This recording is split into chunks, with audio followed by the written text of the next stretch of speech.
Hello दोस्तों, कैसे आप लोग। उम्मीद है सब अच्छे होंगे, सब बढ़िया होंगे। और आप लोग जो अपनी मेहनत है, जो अपनी प्रैक्टिस है, वो ईमानदारी से कर रहे होगे। दिन रात आप लोगों ने एक कर रखी होगी, ये मैं आप लोगों से उम्मीद कर सकता हूँ। देखो, मुझे पता है कि आप लोग दिल्ली पुलिस रिजल्ट का इंतज़ार कर रहे हो, तो मैं आपको एग्जैक्ट डेट है, ठीक है, वो बता दूंगा कि आपका रिजल्ट है वो आपको कब देखने को मिलेगा। वीडियो को ध्यान से देख लेना, एंड तक देख लेना, सारी चीज़ें आपकी काम की रहेंगी।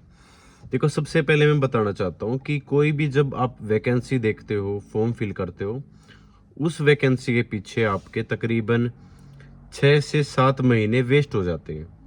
क्योंकि जब आप फॉर्म फिल करते हो, फिर एग्ज़ाम का इंतज़ार करते हो, एग्ज़ाम के बाद आंसर की का इंतज़ार करते हो, ठीक है, फिर फिजिकल का इंतज़ार करते हो, फिर आपका जो फाइनल मेरिट लिस्ट है उसका इंतज़ार करते हो।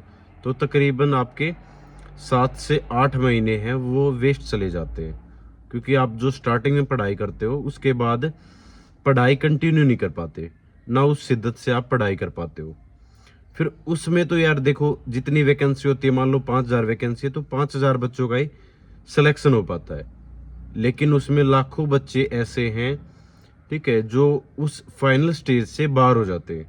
लाखों नहीं तो हजारों में बच्चे ऐसे हैं कि जो फाइनल स्टेज से बाहर हो जाते हैं। उनको दोबारा से स्टार्ट करना पड़ता है। और जब वो दोबारा से स्टार्ट करते हैं, तो उनको उन्होंने जो पढ़ा था ना, वो सब कुछ भूल चुके होते हैं। बहुत ही ज़्यादा, ठीक है, दिक्कत आती है जब दोबारा से जीरो से हम स्टार्ट करते हैं। क्योंकि जो ये गैप होता है ना 7-8 महीनों का, ये बहुत ही ज़्यादा हो जाता है, ठीक है। और ये तो है नहीं कि एक सिंगल एग्ज़ाम के ऊपर हम डिपेंड हो जाएं, कि मान लो ये दिल्ली पुलिस का एग्ज़ाम है, कि हम इसी एग्ज़ाम के ऊपर डिपेंड हो जाएं। बाकी फ्यूचर में और भी एग्ज़ाम है, सीपीओ के एग्ज़ाम है या स्टेट के एग्ज़ाम हैं, ठीक है। जैसे हरियाणा वालों के लिए सीईटी का एग्ज़ाम है, सी मेंस, जो सी ग्रुप का जो मेन का एग्ज़ाम है, ठीक है। बाकी एमपी के एग्ज़ाम है, सब इंस्पेक्टर वगैरह का, यूपी के एग्ज़ाम है, या सेंट्रल लेवल पे सीएचएसएल है, सीपीओ है, सीजीएल वगैरह है, स्टेनो के हैं, बहुत सारे एग्ज़ाम हैं। और रेलवे के एग्ज़ाम हैं, ठीक है। तो एग्ज़ाम चलते रहते हैं भाई, ठीक है। सिर्फ ये है कि हम सिर्फ एक ही एग्ज़ाम पर अटक जाते हैं, और उस एक एग्ज़ाम की वजह से हमारे काफ़ी साल हैं वो बर्बाद हो जाते हैं। क्योंकि कोई भी बीच में अगर वैकेंसी आती है, उस पर हम फोकस नहीं कर पाते, उसका हम एग्ज़ाम नहीं दे पाते। तो मेरा कहना ये है कि चाहे आपका जो भी स्कोर रहा हो, चाहे आपका 90 स्कोर हो, 80 प्लस स्कोर हो, 70 प्लस स्कोर हो, कितना भी स्कोर हो, मैं ये चाहता हूँ आप कंटिन्यू 1 घंटा 2 घंटा, ठीक है, एटलीस्ट 2 आवर आप जरूर पढ़ाई करो, पढ़ाई के टच में जरूर रहो, ठीक है। क्योंकि कांस्टेबल की यार आपकी, ठीक है, 21,700 का आपका बेसिक पे है, ठीक है। और ग्रुप सी की ये नौकरी है, ठीक है। तो आप और भी ज़्यादा मेहनत करो, एफर्ट लगाओ कि कहीं हेड कांस्टेबल में या सब इंस्पेक्टर लेवल तक या और भी अपर लेवल तक आप एग्ज़ाम है वो क्लियर कर पाओ। क्योंकि सेटिस्फेक्शन नहीं मिलती भाई, जब भी आप जॉब कर जाओगे, जब आप नौकरी पकड़ लोगे कोई भी, उसके बाद आप ये सोचोगे कि मैं हायर एग्ज़ाम के लिए मैं क्यों प्रिपरेशन नहीं कर रहा। क्योंकि जो भी लोग आएगा वो मेहनत से आएगा, तो थोड़ी और ज़्यादा मेहनत कर लोगे तो और अच्छी पोस्ट मिल जाएगी। तो टेक्स्ट बुक पर जहाँ पर आप लोग अलग अलग पास खरीदते थे, कि कोई पास आप 300 रुपये में खरीदते थे, कोई 350 में खरीदते थे, पास था वो जो मैक्स था, प्रो था और एलाइट था, इस तरीके से अलग अलग पास थे, तो आप कंफ्यूज रहते थे। अब इन्होंने क्या कर दिया, एक सिंगल सब्सक्रिप्शन के अंदर आप सभी एग्जाम के जो पास है ना वो खरीद पाओगे। मतलब अगर आपको रेलवे की प्रिपरेशन करनी है, रेलवे कर सकते हो, एसएससी करनी है, एसएससी की, आपको अलग से कोई भी नया जो पास है वो खरीदने की जरूरत नहीं पड़ेगी। दूसरा, जो भी प्लेटफॉर्म फीस लगती थी, वो अब से 0 प्लेटफॉर्म फीस हो चुकी है। अब आपको कोई भी एक्स्ट्रा चार्ज नहीं देना होगा। अगर कोई कोर्स 350 रुपये का, अगर कोई भी पास, तो वो इतने में ही मिलेगा। कोई भी एक्स्ट्रा आपको प्लेटफॉर्म पे जो प्लेटफॉर्म फीस है वो पे करने की जरूरत नहीं पड़ेगी। उसके अलावा जिन्होंने पहले खरीद रखा है, तो उसको सिर्फ ऐप है वो अपडेट करने की ज़रूरत है। आप ऐप अपडेट कर लो, आपको वही जो नया सब्सक्रिप्शन है वो देखने को मिल जाएगा, उसकी वैलिडिटी आपकी सेम रहेगी, ठीक है। तो आप लोग टेक्स्ट बुक पर मॉक जरूरी है भाई, मॉक के बिना सिलेक्शन है वो तकरीबन इम्पॉसिबल हो जाता है। जब भी आप प्रिपरेशन करोगे तो साथ में मॉक जरूर लगाने होंगे। आप लोगों ने एग्ज़ाम भी दिया, आपको पता है कि मॉक के बिना कुछ भी, ठीक है, आप अपना स्कोर है वो नहीं जज कर पाओगे और अपनी जो तैयारी है उसको भी नहीं परख पाओगे कि मैं कहाँ पर स्टैंड कर रहा हूँ, ना अपनी गलतियों को पहचान कर पाओगे। ठीक है, रही बात रिजल्ट की, रिजल्ट भाई आपका फाइनल स्टेज के अंदर है। ठीक है, ये मेरे वर्ड हैं, ये लिख लो। ठीक है, जो आपका रिजल्ट है वो फाइनल स्टेज के अंदर है। हो सकता है कि मैं ये वीडियो अपलोड कर दूं और उसके बाद आपको 5-6 बजे के आसपास आपको रिजल्ट है वो देखने को मिल जाए। उम्मीद है कि ड्राइवर का सबसे पहले आएगा और साथ में आपका एग्जीक्यूटिव का भी देखने को मिल सकता है। तो बिल्कुल फाइनल स्टेज पर आप लोगों ने देखा होगा कि फर्जीवाड़ा जिन्होंने किया था अभी गिरफ्तार किए हैं।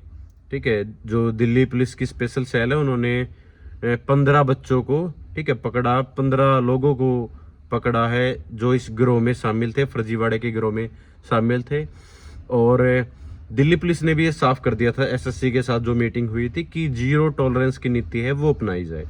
ठीक है, इस तरीके से कोई भी कैंडिडेट है नहीं आना चाहिए जिन्होंने फेक तरीके से एग्जाम है वो दिया है। उसके अलावा बहुत सारे बच्चों को डीबीआर के नोटिस है वो देखने को मिले थे। मैंने पर्सनली तौर पे भी बहुत सारे बच्चों के वो नोटिस देखे थे जिनको 7 साल के लिए बैन है वो कर दिया था एसएससी ने। ठीक है, और आप लोगों ने पहले भी जिक्र सुना होगा कि विद हेल्ड में बहुत सारे बच्चों को 10,000 प्लस समथिंग बच्चों को विद हेल्ड में रखा जाएगा। तो इसका मतलब ये है कि जो भी फर्जीवाड़े तरीके से, जिन्होंने भी इलीगल तरीके से एग्जाम दिया था, वो सभी लगभग बाहर हो जाएंगे। आपकी जो लिस्ट है उससे वो बाहर रखे जाएंगे। तो डेफिनेटली आपकी जो लिस्ट है वो डाउन चली जाएगी, कम चली जाएगी। ठीक है, और ये जो सफाई अभियान चला हुआ ना कि इन लोगों को बाहर करना, इसी रीजन की वजह से आपका जो रिजल्ट है उसमें देरी है और कोई रीजन नहीं है। और ये अच्छी बात है। जल्दबाजी में मान लो आपका रिजल्ट दे भी देते और उसमें बहुत सारे बच्चे आ भी जाते तो आपकी कट ऑफ है वो हाई जाती। अब देख लेना आपकी जो कट ऑफ है वो बिल्कुल कम जाएगी, डेफिनेटली कम जाएगी। फिजिकल वाली लिस्ट तो आप देख लेना बिल्कुल ही कम जाएगी। आपको एक्सपेक्टेशन भी नहीं होगी कितनी भी कम जा सकती है। इसमें ऐसे भी बहुत सारे हजारों में बच्चे होंगे जो फिजिकल की प्रिपरेशन नहीं कर रहे होंगे और उनका फिजिकल के अंदर नाम आएगा और उनसे फिर फिजिकल क्वालिफाई नहीं हो पाएगा।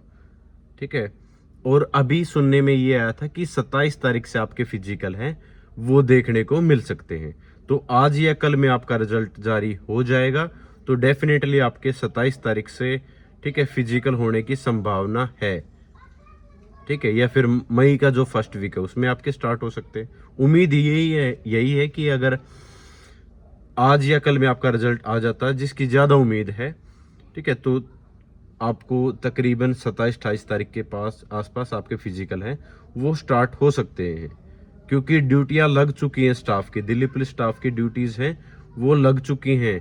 ग्राउंड आपका वजीराबाद तैयार है। ठीक है, सब कुछ तैयार है दिल्ली पुलिस की तरफ से। सिर्फ टेंट लगने बाकी हैं, वो 2-3 दिन में लग जाते हैं, उसमें कोई बड़ी बात नहीं है। ठीक है, तो आप मेहनत में लग जाओ और साथ में 1-2 घंटा पढ़ाई पर जरूर आप लोगों ने फोकस करना, पढ़ाई पर जरूर आप लोगों ने ध्यान देना है। ठीक है, ये बात मेरी जरूर नोट कर लेना। ठीक है, तो आप अपनी मेहनत है उसको जारी रखो, इंजरी से बचना है। बहुत सारे बच्चों के कमेंट आते हैं कि सर एंकल है वो मुड़ गया, चोट लगी पैर में, ये हो गया वो हो गया। भाई आपको दोबारा चांस नहीं मिलेगा, इंजरी से बच जाओ। जिसकी रनिंग अच्छी खासी आ रही है ना, वो लॉन्ग जंप करते टाइम इंजरी से बच जाओ। ठीक है, और एक्स्ट्रा ये होते हैं ना कोचिंग वाले, उनकी ये बातें नहीं सुननी कि भाई आप जितनी आपसे प्रैक्टिस हो रही है, मेहनत हो रही है, आपको पता, आपकी बॉडी को पता, उस हिसाब से आप लोगों ने मेहनत करनी है। ठीक है, तो आप मेहनत करते जाओ। डेफिनेटली जो आप ये सब्र है ना, इस सब्र का फल आपको जरूर आपको अच्छा देखने को मिलेगा। वो दिन जरूर आएगा जब पीडीएफ के अंदर आपका नाम होगा, आपके फेस पे स्माइल होगी, आपके घर वालों के फेस पे स्माइल होगी। ठीक है, और अब मेरी बातों को याद करोगे कि सर आपने कहा था कि आप सिलेक्ट होगे, और आप ज़रूर एक दिन सेलेक्ट होगे और मेरे इस चैनल पर आप ज़रूर कमेंट करके जाओगे, सर हम सफल हो गए, हम सेलेक्ट हो गए हैं दिल्ली पुलिस के अंदर। ठीक है। तो थैंक यू सो मच। जय हिंद, सभी को नमस्कार।